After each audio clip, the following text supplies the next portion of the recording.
don't make a woman respect you by talking more. You make her regret disrespecting you by saying nothing. Every man has felt it that moment when she crosses a line. Maybe she talks over you in front of her friends. Maybe she mocks you in a way that feels more like a jab than a joke. Or maybe she simply starts treating you like you're replaceable. Most guys, they try to fix it with explanations, long talks, or proving themselves. But here's the brutal truth. The more you talk, the more she knows she has the power to pull you into her frame. Real power isn't about convincing her you're worthy. It's about moving in a way that makes her feel the cost of losing you without you lifting a finger to explain. It's about silence that cuts deeper than any argument, absence that speaks louder than 1,000 texts, and self-control that she can't shake from her mind. In this video, I'm going to walk you through 5 silent moves rooted in Stoic discipline that flip the script without anger, without drama, and without breaking your own frame. These aren't petty games. They're strategies that not only shift her perception, but elevate you into the man who commands respect everywhere he goes. If you've ever wanted her to feel that sharp, sinking regret without you raising your voice or chasing her approval, you're about to learn exactly how. Let's get into it. Number 1. Cut off access without warning. When a woman has disrespected you, the most immediate instinct for most men is to react, to send that long text explaining how you feel, to call her and demand an apology, to meet up and clear the air. But here's the thing, none of that works. Why? Because the moment you react, you confirm that she still has control over your emotional state. That's not power. That's giving her the very validation she was testing you for in the first place. Instead, the most effective move you can make is to cut off her access completely and without warning. No announcement, no explanation, no big dramatic goodbye, just gone. Picture James, 46, a successful real estate broker in Dallas. He had been seeing Claire, 38, for a few months. She started slipping in little digs during conversations, mocking his hairline in front of friends, making backhanded comments about his work schedule. At first, James tried to play it cool, laugh it off, but the comments kept coming. One Saturday, after she openly questioned his integrity during a group dinner, James didn't argue. He didn't pull her aside. He simply drove her home, said goodnight, and the next morning, all her calls and texts went unanswered. Her social media, muted. His availability, gone. This is where the real power of cutting off access lies. You're not punishing her. You're showing her, through silence, that disrespect has a consequence, and that consequence is the loss of your presence. You're not negotiating your value. You're demonstrating it. From a Stoic perspective, this is pure discipline. Seneca once said, "He who is brave is free." By removing yourself from the situation without seeking her validation, you're freeing yourself from the emotional control she once had. And here's the part most men underestimate. This sudden absence forces her to sit with her own behavior. No pushback, no arguing, just space where your energy used to be. Women notice when a man they once had instant access to suddenly becomes unreachable. That absence triggers reflection.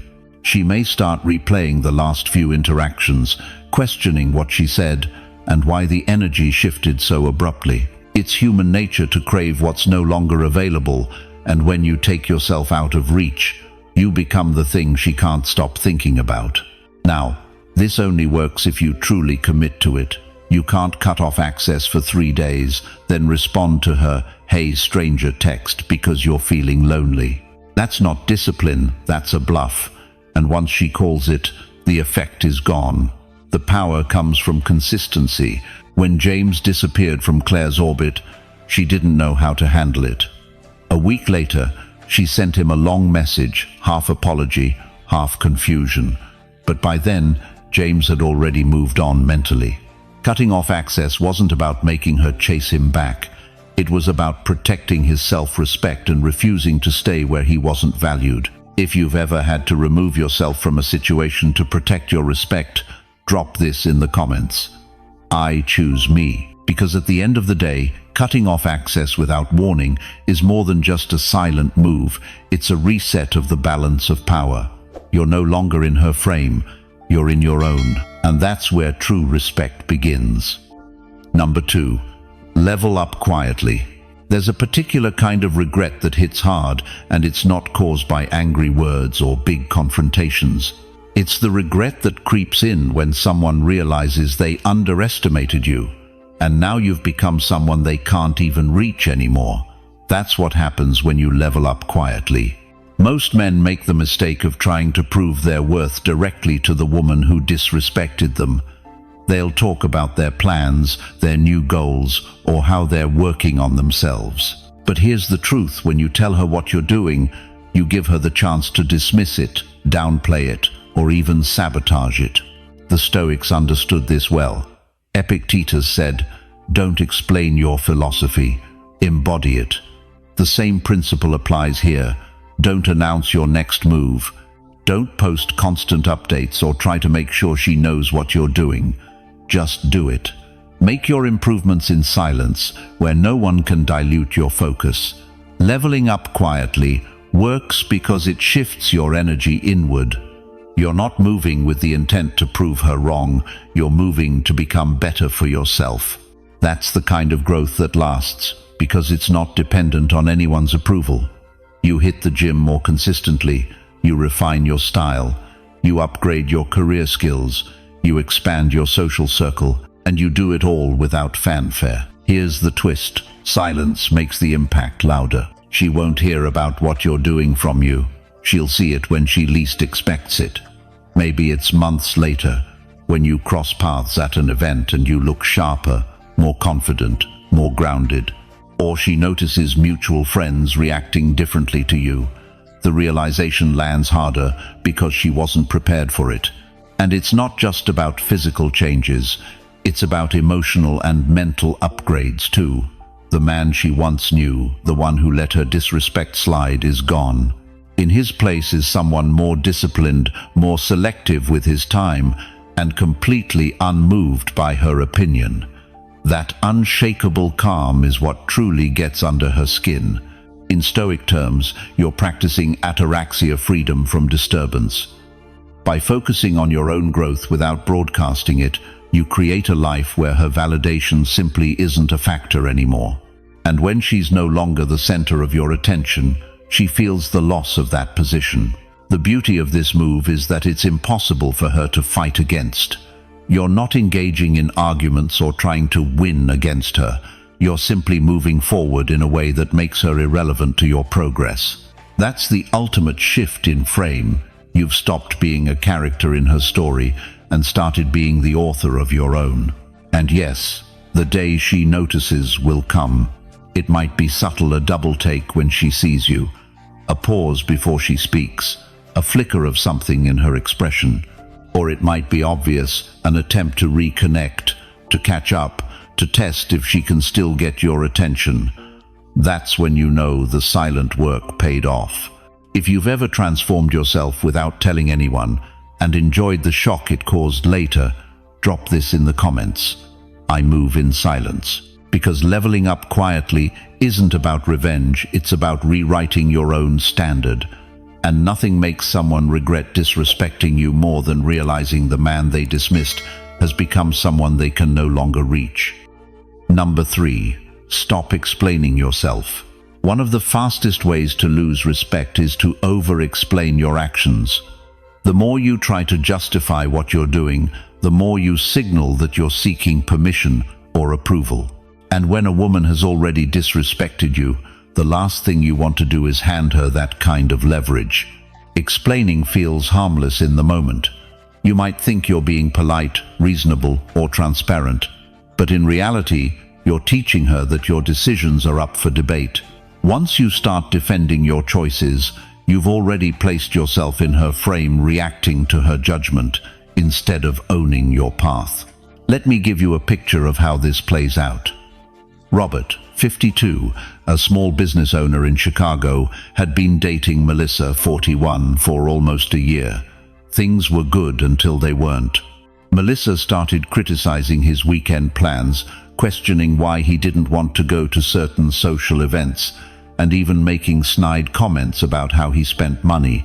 Every time, Robert would respond with a detailed explanation, hoping she'd see his point of view.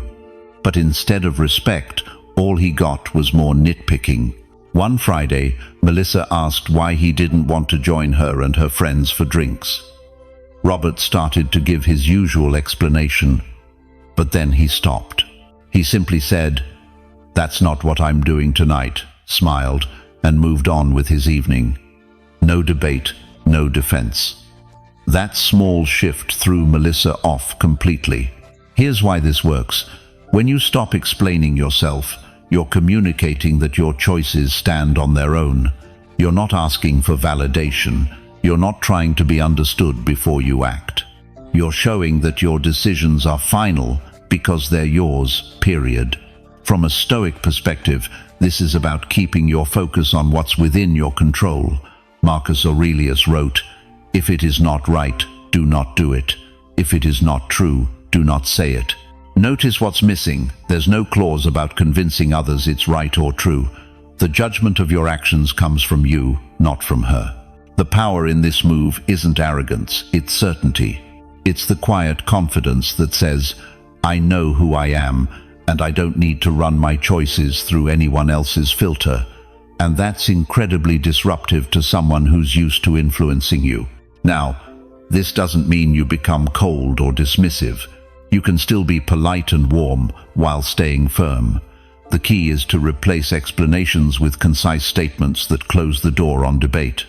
Instead of, "I'm not going because I have to get up early, and I've been tired lately, and I already made plans," you simply say, "I'm not going tonight." The fewer words, the stronger the impact. When Robert made this change, Melissa's tone shifted over time. She stopped questioning every decision because there was no energy to feed off. The more he stopped explaining, the more she had to either accept his choices or walk away. And as Robert found out, when you live by your own standard, the right people respect it and the wrong ones reveal themselves quickly. If you've ever cut the explanations and stood firm in your decisions, drop this in the comments. I own my choices. Because at the end of the day, the moment you stop explaining yourself, you stop giving away your authority. And that's a silence that commands far more respect than any long-winded defense ever could. Number 4, redirect energy to a better circle. One of the most effective silent moves you can make when a woman disrespects you is to take all that mental and emotional energy you've been giving her and channel it into a better circle of people who value you. Most men, after being disrespected, stay stuck in the same social loop. They keep showing up in the same places, having the same conversations, and hanging around the same individuals who either tolerate or ignore the disrespect. This not only keeps you in a weak position, it silently communicates that you're comfortable with it. Redirecting your energy breaks that pattern. It sends a powerful message without a single confrontation. You're not waiting for her or anyone else in that circle to treat you differently. You've simply moved into a new environment where respect is the baseline, not a bonus. From a Stoic standpoint, this is all about controlling your inputs. Seneca once said, "Associate with people who are likely to improve you. If your social world is filled with negativity, shallow interactions, or subtle digs at your worth, you're not in a place that feeds your growth." And here's the reality: when a woman sees you surrounded by people who inspire you, challenge you, and genuinely enjoy your presence, she feels the shift immediately. She's no longer the center of your attention, and she's no longer the gatekeeper to your social life. There's another layer here. Moving into a better circle often raises your own standards without you even realizing it. You start having higher quality conversations. You engage in activities that bring out your strengths. You meet people who see value in you without you having to prove it. This naturally makes you less reactive to any past disrespect because you're too busy living in a higher energy space. And the change doesn't go unnoticed. In fact, it's often the silence of your absence that makes the loudest statement. She'll notice you're no longer around to provide that easy access to your time, attention, and energy. If she sees you later thriving in a more positive environment, it creates a contrast she can't ignore. The man she thought she could push around is now someone other people admire and respect. This move also builds resilience. When you tie your self-worth to one person's opinion, you become fragile. But when you're valued in multiple circles, friends, mentors, colleagues, you stop needing validation from any single source. That's when you gain real social power. Of course, this requires intention. You don't just stumble into a better circle, you choose it. That might mean joining a new professional group, getting involved in a local club, or reconnecting with old friends who uplift you. The key is to be around people who bring out your best, not your insecurities. The most satisfying part? You're not trying to show her anything. You're simply living at a higher level, and if she happens to see it, that's just a side effect. You're not chasing her attention, you've made yourself part of a world where her opinion is no longer relevant. If you've ever walked away from the wrong people and found a better circle, drop this in the comments. I choose my tribe. Because the truth is, the quality of the people around you determines the quality of your life. And when you redirect your energy to the right circle, you create a reality where disrespect has no place, and that's a regret she'll have to live with. Number 5. Show zero emotional recoil. When someone disrespects you, especially a woman you've been involved with, the natural instinct for most men is to react. You might get defensive, lash out, or try to explain why she's wrong. The problem? That reaction tells her she hit a nerve. And once she sees that, she knows exactly where your emotional buttons are and how to press them again. Showing zero emotional recoil is the opposite of that. It means you absorb the moment, you keep your composure, and you give nothing away. No visible frustration, no bitterness, no nervous laugh to ease the tension. You stay steady, as if her words or actions simply don't have the weight to shake you. Take David, 47, from Austin, for example. He had been casually dating Erica, 39, for a few months. One night, during a group dinner, she made a sarcastic remark about his job in front of everyone. Most men in that moment would have jumped to defend themselves or fire back with an equally cutting comment. Instead, David just looked at her calmly, gave a faint half smile, and went right back to his conversation with someone else at the table. He didn't feed the moment any energy, and you could see Erica shift uncomfortably. She was expecting him to take the bait, but he didn't. This works because silence and composure rob the disrespect of its intended power. When you don't flinch, you communicate a deep inner security. You're not playing her game, and you're not making her the center of your emotional state. That's unsettling for anyone who's trying to provoke a reaction. From a Stoic perspective, this is emotional self-governance in action. Epictetus taught, "It's not what happens to you, but how you react to it that matters." By removing the visible reaction, you're demonstrating mastery over yourself. You're showing that your sense of self-worth doesn't rise or fall based on anyone's approval or disapproval. But here's the important thing. Showing zero recoil isn't about pretending you don't feel anything. It's about choosing when and where to express your emotions, rather than letting them be pulled out of you on demand.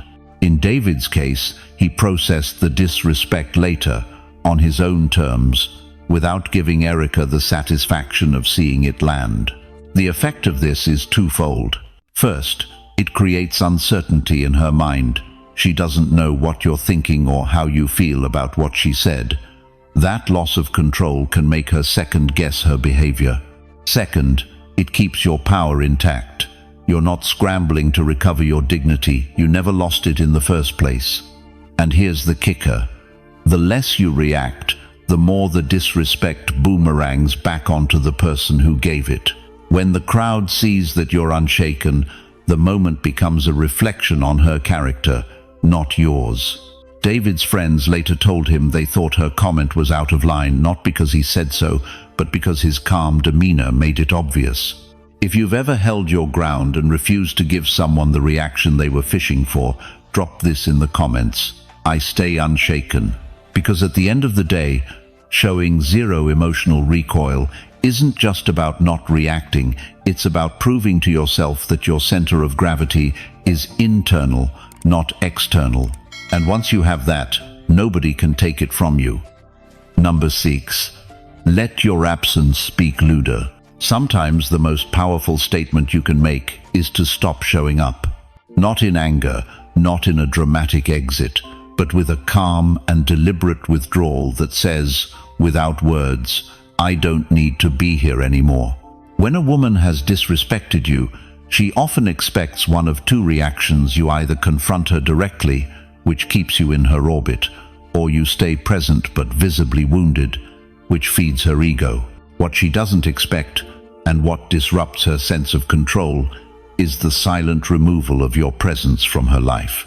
This is where your absence becomes a message in itself. You stop calling, stop texting, stop showing up to the same places. You remove yourself from the spaces where she's used to seeing you. And here's the key: you do it without explanation. No long goodbye message. No half-hearted, maybe we'll see each other around. Just gone. From a Stoic perspective, this move is rooted in detachment from external validation. Marcus Aurelius wrote, "The soul becomes dyed with the color of its thoughts." When you keep placing yourself in an environment where disrespect is normal, your mindset begins to absorb that as your reality. By removing yourself, you protect your mental space and ensure your color is defined by your own standards, not someone else's treatment of you. The beauty of this move is that it's not about punishing her, it's about honoring yourself.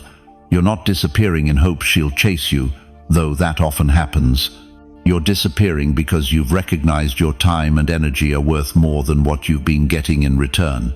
And make no mistake, absence is felt. People don't always notice the noise you make while you're there, but they notice the silence you leave when you're gone. She'll feel that empty space in conversations, in events, in the little moments where she was used to you being a constant. That's when curiosity turns into reflection and sometimes regret. This isn't an impulsive move, it's intentional and controlled. You're not storming off, you're stepping away with quiet confidence, and that's why it lands with so much weight. You've shifted the dynamic from her choosing when to engage with you to you choosing not to engage at all. The other side effect: it changes how others see you. Friends, acquaintances, even mutual connections will register that you're not lingering in places where you're not respected. That builds a reputation for self-respect without you having to announce it. If you've ever walked away from a situation and let your absence do the talking, drop this in the comments. I choose my distance. Because in the end, absence is a language of its own.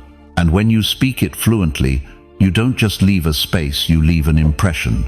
The kind that can't be erased, no matter how much someone wishes you were still there. Number 7. Become the man she can't read. Predictability is the enemy of attraction. The moment she feels she's figured you out, your routines, your responses, your emotions, she stops feeling the same level of respect and curiosity. That's because certainty breeds comfort, and comfort without challenge often leads to complacency, or worse, disrespect. Becoming the man she can't read doesn't mean being deceptive or playing childish games. It means developing a life, an energy, and a presence that she can't fully map out. She should feel like every time she thinks she has you pegged, you reveal another layer she didn't see coming. Take Michael, 44, from Denver. For years, he was the kind of man who answered every text immediately, explained every change in his schedule, and made sure his partner never had to guess what he was thinking. He believed that was what a good man should do. But over time, his wife began to treat his predictability as if it were weakness. She started dismissing his ideas in front of others, cutting him off mid-sentence, and testing his patience. When Michael learned the power of mystery, he stopped announcing his every move. Instead of narrating his plans, he started taking spontaneous weekend hikes alone, joining a martial arts class without telling her beforehand, and becoming more selective with his words. Within weeks, she noticed, and her behavior shifted. Why? Because mystery changes the power dynamic. A woman can't control what she can't fully anticipate. When she's unsure exactly how you'll respond, she has to pay more attention, lean in, and watch closely. That's when curiosity replaces complacency. Stoic philosophy supports this approach. Epictetus said, "If you want to improve, be content to be thought foolish and stupid." In other words, don't rush to correct her assumptions or to make her understand you completely. Let her live with the uncertainty. That discomfort keeps her engaged far more than constant reassurance ever could. The key here is balance. If you swing too far into aloofness, you risk coming off cold or disinterested. The goal isn't to shut her out, it's to show that she doesn't have access to all of you, all the time. This means you share pieces of your life selectively. Maybe you tell her about a project you're working on only after it's halfway complete. Maybe you spend a night out with friends without broadcasting the details. Consider Dana, 39, from Austin. She admitted later that what kept her intrigued about a man she dated wasn't grand gestures, it was how she never quite knew what he'd be doing on any given day. She knew he was disciplined, that he worked hard, that he had passions outside of her, but she didn't have the full picture. That mystery made her want to earn more access to his world, rather than assuming she already had it. When you master this, you flip the script. Instead of you chasing her attention, she begins working to understand you better. She invests more energy because humans are naturally drawn to puzzles they can't easily solve. If you've ever experienced that shift where she goes from ignoring you to leaning in because she can't read you, drop this in the comments. I'm not an open book. Because in the end, a man who can't be fully read is a man who's never fully taken for granted, and that's exactly where you want to be. Number 8, control the frame without words. In every interaction, there's a frame, a subtle but powerful lens through which both people interpret the moment. Whoever controls the frame controls the dynamic. Most men lose this battle before they even realize it's happening. They respond to her tone instead of setting their own. They react to her tests instead of guiding the conversation. And in doing so, they hand over the power without a fight. Controlling the frame without words isn't about being cold or stone-faced. It's about mastering your internal state so completely that your presence sets the tone without needing verbal reinforcement. When you're calm, centered, and unshaken, she instinctively adjusts her energy to match yours. Think about it. When a man walks into a room without rushing, without looking around nervously, without overcompensating, people notice. His stillness and composure create a gravitational pull. He doesn't need to announce his worth. It's communicated through how he carries himself. Stoicism has a perfect parallel here. Marcus Aurelius wrote, "You have power over your mind, not outside events. Realize this, and you will find strength." This is the essence of controlling the frame. You can't dictate her words, her moods, or her reactions, but you can own your mental and emotional space. The man who does that effortlessly becomes the reference point in any interaction. When she tries to provoke you, maybe through sarcasm, maybe by bringing up another man, your silence, your steady eye contact, and your unhurried movements say more than any rebuttal could. You don't get drawn into her reality, she gets pulled into yours. Here's the subtle art of it. Frame control without words is about being deliberate. Your pauses are intentional. Your responses, when you choose to give them, are short, calm, and on your terms. Even something as simple as taking a sip of your drink before replying signals that you're not rushing to meet her emotional tempo. When you master this, the effect is magnetic. She'll feel an underlying authority that isn't aggressive, but undeniable. It makes her think twice before pushing boundaries, because she senses you won't be easily moved. More importantly, she'll feel compelled to match your pace rather than pull you into hers. This is the kind of control that can't be faked. It comes from genuinely being anchored in your values and unafraid of a moment's silence. It's why Stoic discipline matters. You train your mind daily so that in high-stakes moments you don't flinch. And here's the twist. When you control the frame without words, it often makes her work harder for your verbal engagement. She'll lean in, ask more questions, and fill the silence with her own effort because she's now playing on your field. If you've ever been in a moment where you said nothing, yet somehow you still owned the interaction, you know exactly how powerful this can be.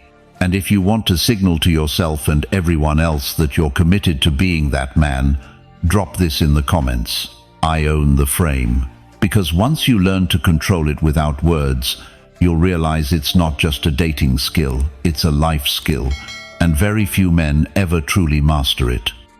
Number 9. Make her chase the mystery. Mystery isn't about playing immature games or pretending to be someone you're not. It's about pacing the reveal of who you truly are, so every interaction with you feels like turning the page of a book she can't put down. Too many men, when they're attracted to a woman, dump everything out in the first conversation where they work, their past relationships, their daily routines, even future plans. While it may feel like you're building closeness, in reality, you're removing all the tension and intrigue that make her want to keep discovering more. The truth is, women are wired to be curious about men who leave space in the conversation, not out of fear or secrecy, but from a grounded sense of self that says, I don't need to hand over my entire life story to earn your interest. The man who reveals himself in layers gives her something to work for, and that process of discovery is what fuels attraction. James, 44, from Denver, learned this after his divorce. In his previous relationships, he was an open book from the start. This time, he approached things differently. At a friend's party, he met Claire, 39, an intelligent and confident woman who clearly enjoyed conversation. When she asked about his work, James gave a brief answer, just enough to give her a taste, then pivoted to asking about her latest travel experience. When she pressed for more details later, he shared one small but vivid story about an unusual business meeting he once had in Alaska, then left the rest hanging. Claire admitted weeks later that she thought about that conversation for days, trying to fill in the blanks herself. The beauty of this approach is that it's not manipulation, it's storytelling. You're simply resisting the urge to unload everything at once. Think of it like a premium whiskey. You don't throw it back in one gulp, you savor it. The Stoic philosopher Epictetus once said, "Silence is safer than speech, until you are sure you ought to speak." This wisdom applies here perfectly. It's about intentionality. Speak when the moment is right, not just to fill dead air. Living a life that isn't fully on display also adds to the intrigue. In today's world, oversharing is the default. If every hike, meal, or gym session is broadcast online, there's no mystery left for her to uncover. James understood this. He didn't post his weekend hiking trips or late-night jazz sessions. Instead, these details came out naturally in conversation, often in a way that sparked more questions than they answered. And here's where many men misunderstand. Holding back doesn't make you seem cold or uninterested. In fact, it can make her lean in more. Psychologically, the human brain is wired to resolve the unknown. When a piece of information is missing, we feel compelled to search for it. That's why cliffhangers in television shows work so well they keep you coming back. In a relationship context, that same principle makes her want to keep spending time with you. She starts initiating conversations, sending messages, or inviting you to events, because she's hoping the next interaction will reveal a little more. You've reversed the dynamic now, she's the one chasing. Let's be clear, mystery doesn't mean lying, exaggerating, or creating a false image. It means being deliberate about the timing and delivery of the truths you choose to share. If the first conversation is a movie trailer, the following ones should feel like new episodes each, with something fresh but leaving a reason to tune in again. So, how do you apply this? Start by removing the urge to fill every silence with information about yourself. When she asks, give enough to keep the conversation alive, but hold something back for later. Share experiences in small doses, sprinkled with vivid details that create images in her mind. And most importantly, keep living a life worth talking about. If you've ever been drawn to someone you couldn't quite figure out, you already know the pull it creates. This time, you'll be the one creating that pull. Drop it in the comments. I am the mystery. Because when you master this, you stop chasing, and she starts chasing the story only you can tell. Number 10. Own the room without touching her. There's a certain kind of presence that commands attention before a single word is spoken. It's not about being the loudest voice, the flashiest dresser, or the one making the biggest gestures. It's about exuding a quiet confidence that radiates so strongly that people notice you without you having to lift a finger. When it comes to women, this type of presence often has more impact than any physical touch could ever achieve. Think about it, touch can be powerful, but it can also be misread or mistimed. On the other hand, presence is unmistakable and non-intrusive. It allows her to feel drawn toward you without pressure, without crossing boundaries, and without a single word being said. The effect is magnetic because it bypasses the usual social scripts. She's not responding to what you're doing to her. She's responding to how you make her feel just by being there. Let's take a real-world example. Michael, 48, walks into a networking event. He doesn't rush to the nearest group or throw himself into conversations to prove he belongs. Instead, he takes a moment to scan the room, makes brief eye contact with a few people, and moves at a steady, unhurried pace toward the bar. He chats briefly with the bartender, stands in a relaxed posture, and lets the atmosphere come to him. Within minutes, he notices subtle glances from women nearby, not because of anything he's done to them, but because his body language signals comfort, control, and authority over himself. This is the essence of owning the room, letting your presence do the work. You don't force your way into the spotlight, you let it find you, and that's deeply attractive. From a psychological perspective, women are highly attuned to cues of social dominance and composure. When a man appears centered, relaxed, and unshaken by the energy around him, it sends a strong signal of value. The Stoics understood this long before modern psychology confirmed it. Marcus Aurelius wrote, "The soul becomes dyed with the color of its thoughts." If you enter a room thinking you need to win people over, that neediness will color your presence. But if you walk in with the mindset that you're already enough, your presence will reflect that truth without you saying a word. Part of mastering this is learning to be comfortable in pauses. Many men feel they must constantly be doing something, laughing, joking, moving around to hold attention. But the most powerful presence is stillness with purpose. When you stand your ground, breathe deeply, and maintain relaxed eye contact, you project strength without aggression. Another element is spatial awareness. Men who own a room understand how to position themselves strategically, not in the corner where they're invisible, but not dead center like they're performing either. They choose spots where they can see and be seen, allowing people to naturally gravitate toward them. Owning the room without touching her also means you don't chase validation. If she glances your way, you acknowledge it with a calm, almost knowing smile, then return to whatever you were doing. This creates intrigue. She notices that you've noticed her, but she also sees you're not going to orbit around her like most men do. You hold your frame, and that makes you different. And here's the key, this isn't about arrogance.